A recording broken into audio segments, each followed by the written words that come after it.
Kalian tentunya nyaman dengan keadaan sekarang. Kalian punya mobil, punya motor, punya rumah yang dingin. Kalian juga punya keluarga yang bisa makan dengan kecukupan. Dan tidak perlu berpikir bagaimana besok kalian akan menjalani hidup. Syukurilah, karena memang Tuhan sedang menitipkan harta itu untukmu. Tapi sadarkah kalian, di luar sana ada saudara kita yang juga punya hak menikmati harta kita,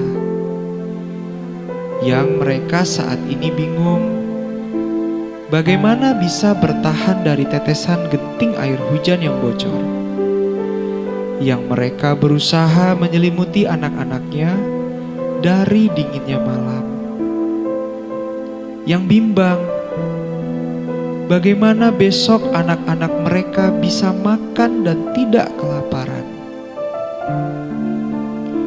Kue surga, sebuah kalimat yang selalu diucapkan oleh Bapak Kapolda Aceh, Irjen Pol Dr. Andes Wahyu Widada kepada kami para bawahannya.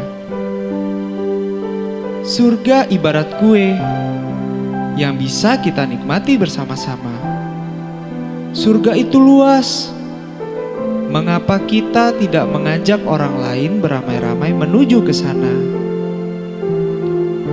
Dengan kue surga, kita bersama-sama menikmatinya dengan mengambil bagian kita masing-masing dan bersama-sama memakannya.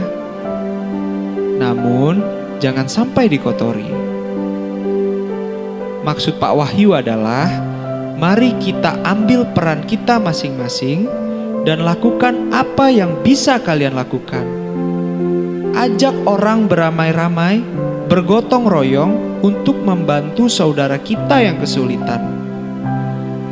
Tapi juga jangan sampai atas dasar kepentingan sesuatu, apalagi pujian.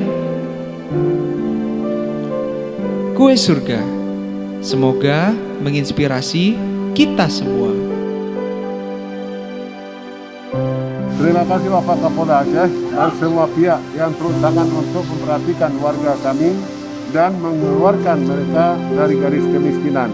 Semoga ini bisa menginspirasi orang lain dan menjadi ladang ibadah bagi Bapak Kapolda dan jajaran.